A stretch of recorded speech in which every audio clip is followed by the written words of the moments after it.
Many people have woken up to the Earth being a flat plane, and this awakening will gain more momentum in the coming years. What still remains a mystery to many, within the flat Earth community, is the Moon, because it is probably the toughest nut to crack in the basket. This offering aims to clearly present what is logical and known about the Moon, plus information, myth, and intuition around some of the Moon's behavior and history, much of which the flat Earth community remains divided and disparate upon, amidst a bombardment of disinformation, ego, and confusion. The Moon has always been an enigma, it has always been worshipped throughout time, and its energy has always been harnessed by mystics and the like, therefore, it deserves its own publication within the growing flat Earth community, and luckily, there are still some who prefer the refined, literal experience instead of a YouTube clip, at times awash with ghastly music, amateurism, subscriber addiction, and haste.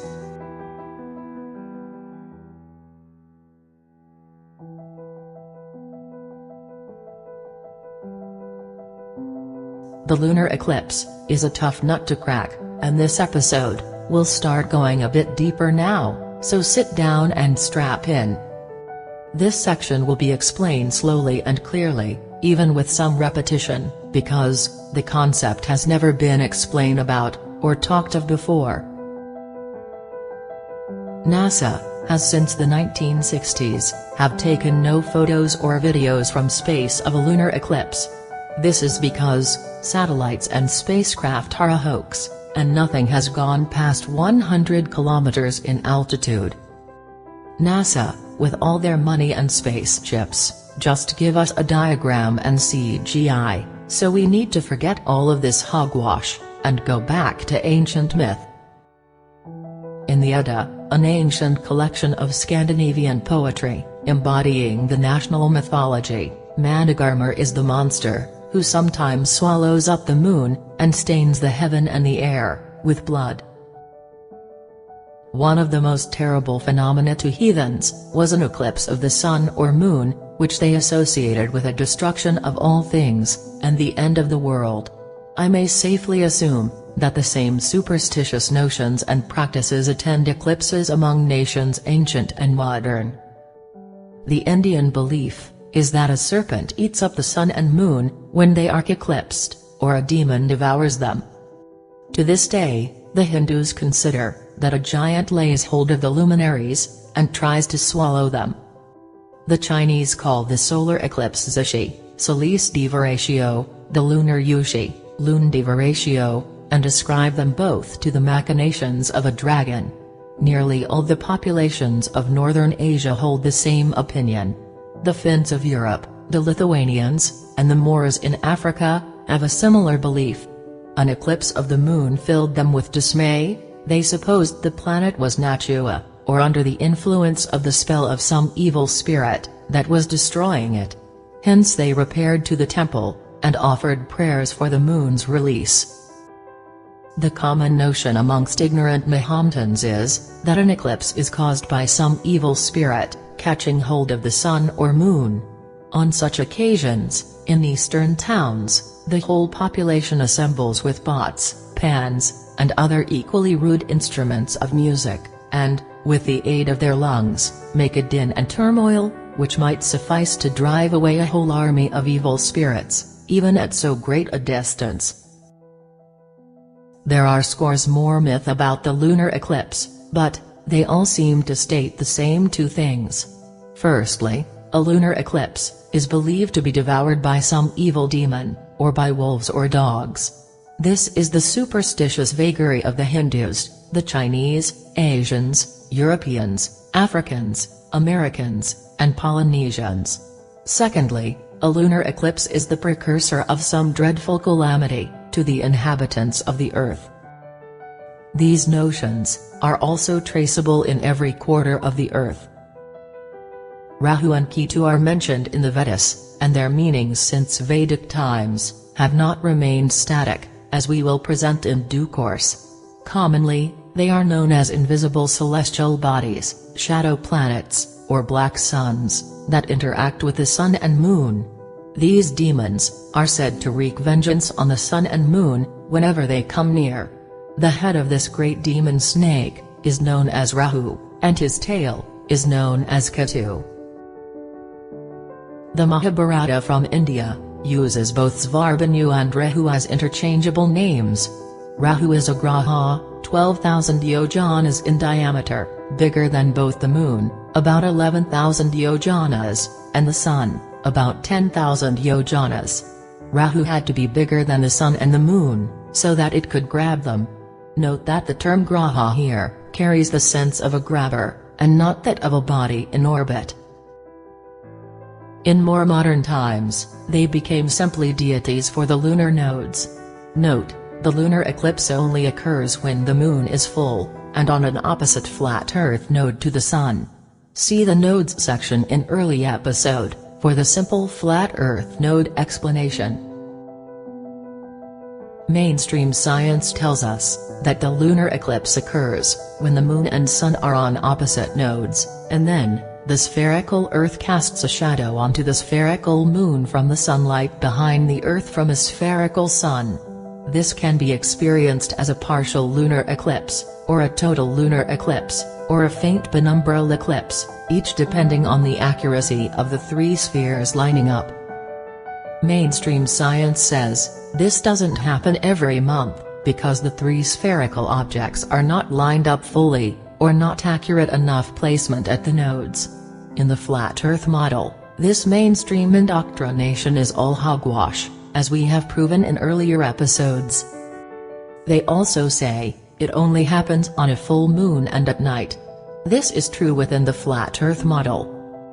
In recent years, the term and label blood moon has become popular when referring to total lunar eclipses, due to the moon turning fiery red in the middle stage of the lunar eclipse. The mainstream model falls down on so many levels, as you should already know by now. Here is a video of a lunar eclipse, occurring with the sun rising. Ignore the globe head in the video, as his eyes are under hypnosis from his controlled mind. Behind me is a full moon, which will soon be going into a full lunar eclipse as it sets, kind of a rare experience, while at the same time behind us, the sun is already beginning to rise. So this could be a very interesting and beautiful experience. Now it's 6:55, and as you can see, we're getting a little bit brighter out here. You can see the shadow creeping across the moon. It's a little hard to see, I'm sure, in the camera, but from here we can see nice and clearly. It's about a third of the way covered. The moon is starting to turn nice and orange.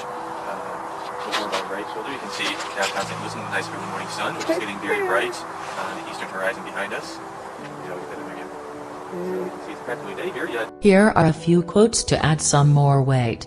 William Carpenter said, "The Newtonian hypothesis involves the necessity of the sun, in the case of a lunar eclipse, being on the opposite side of a globular Earth, to cast its shadow on the moon, but, since eclipses of the moon have taken place with both the sun and the moon above the horizon, it follows that it cannot be the shadow of the Earth that eclipses the moon, and that the theory is a blunder."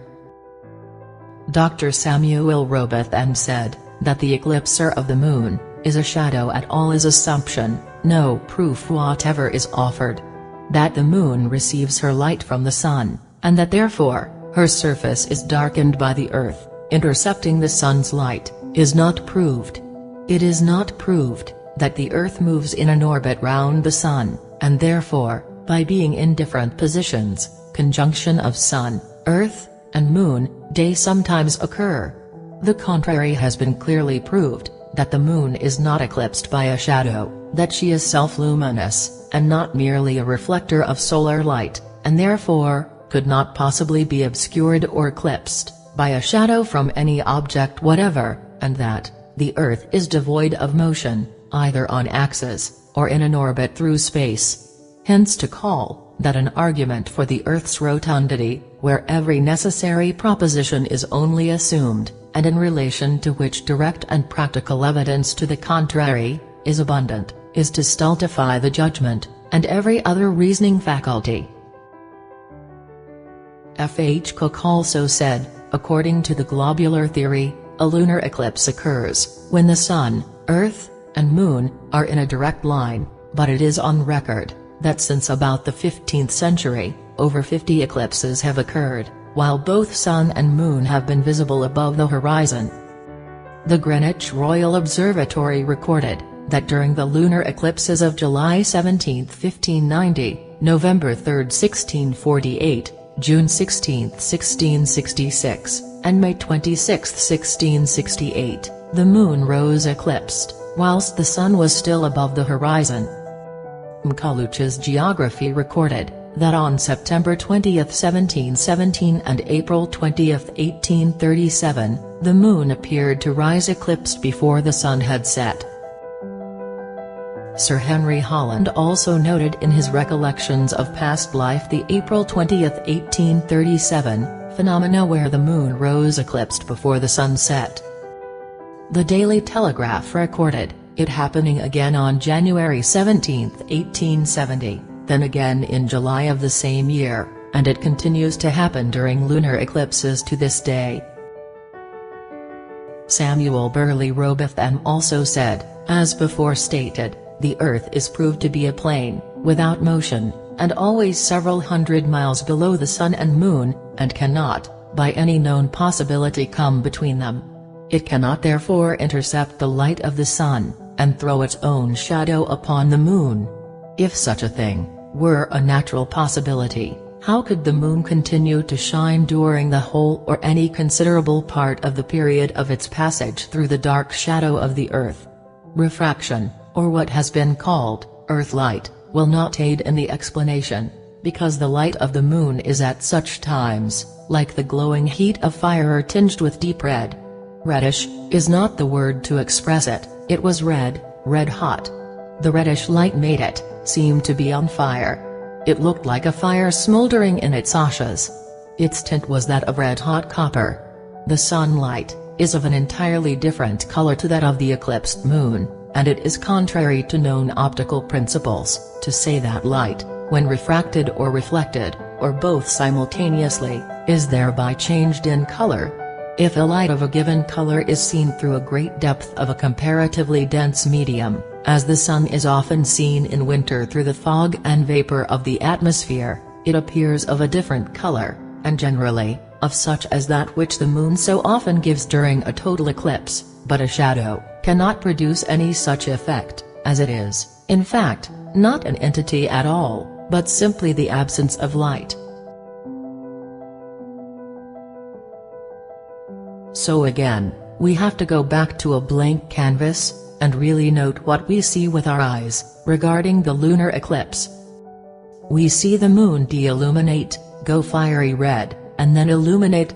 Sometimes it de-illuminates fully, sometimes only a little, depending on its accuracy to the sun at the other flat Earth node.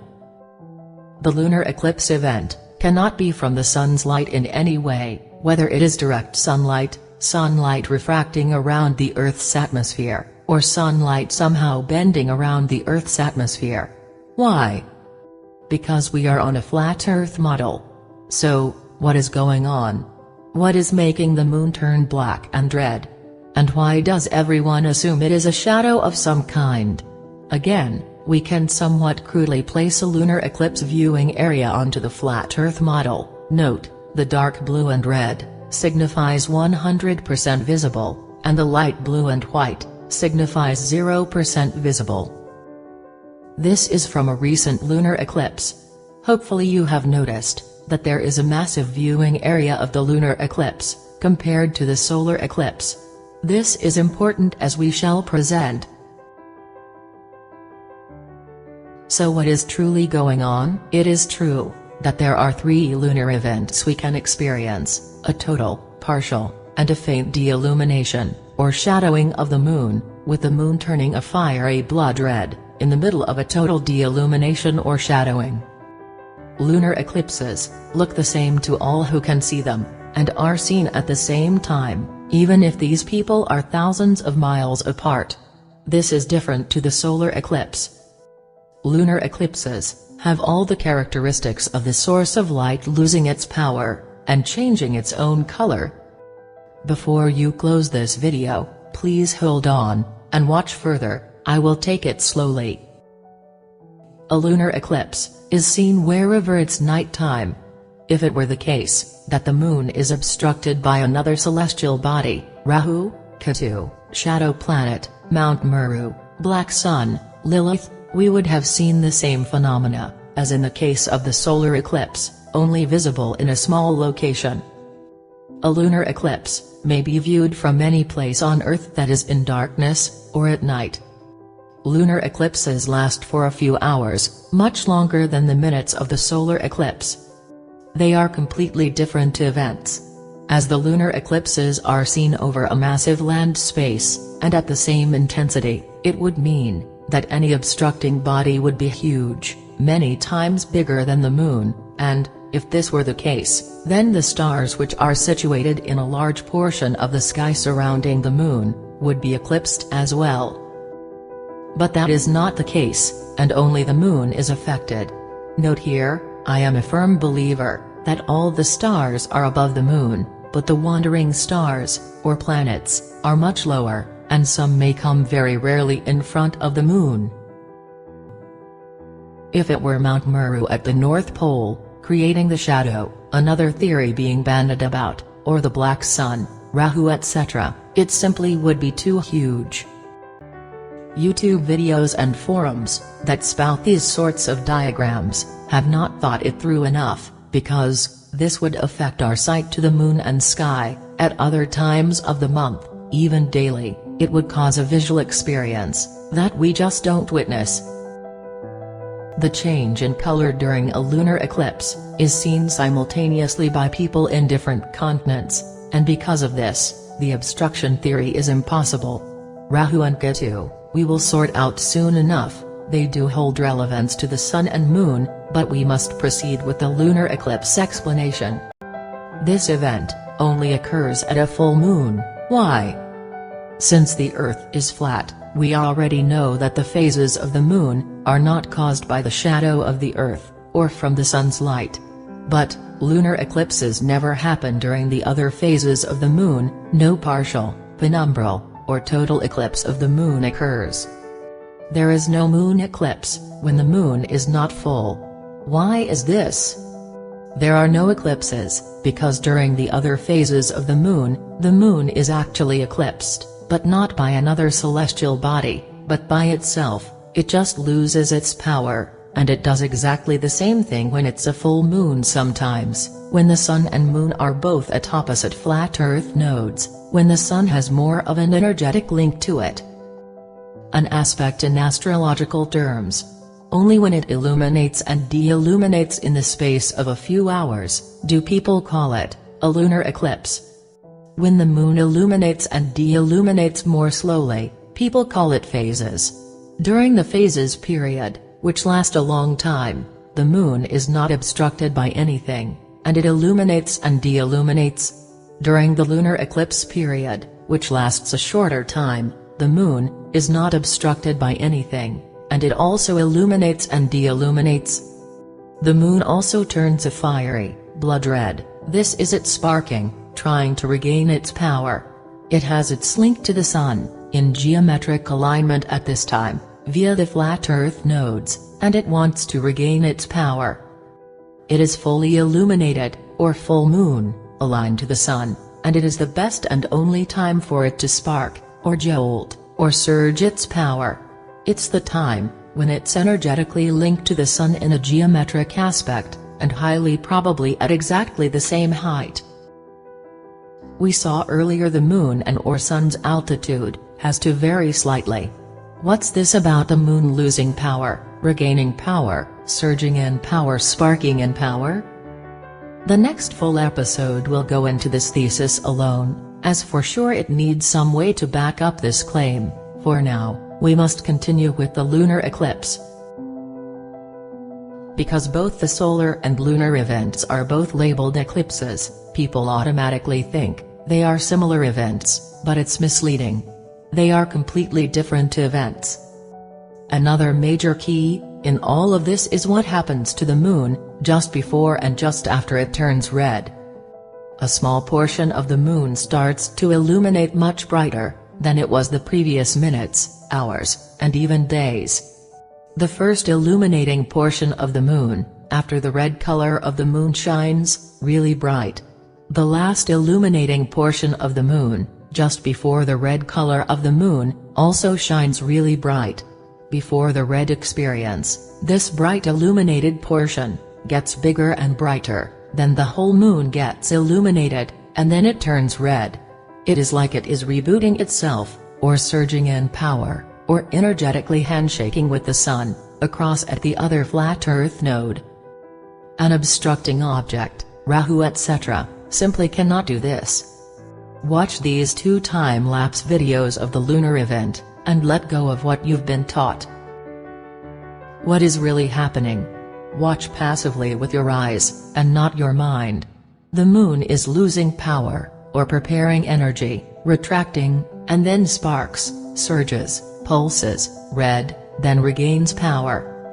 This could be seen as the moon simply malfunctioning, akin to a broken electronic gadget. It looks like a malfunctioning spotlight that has short-circuited, and it's blinking or flickering. It seems to be a small reset of an already malfunctioning device.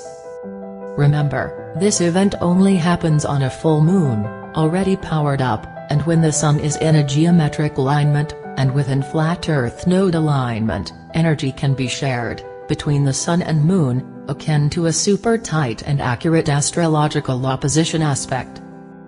Also, really think about these images and the labels you have used all your life. On the left is a photo of the moon in phase, and on the right is a photo of a lunar eclipse. There is no difference in the core of both events, the moon just de-illuminates in both instances. The flat Earth lunar eclipse is simply a pranic, or electromagnetic handshake, between the sun and moon, creating the moon to go through all its phases.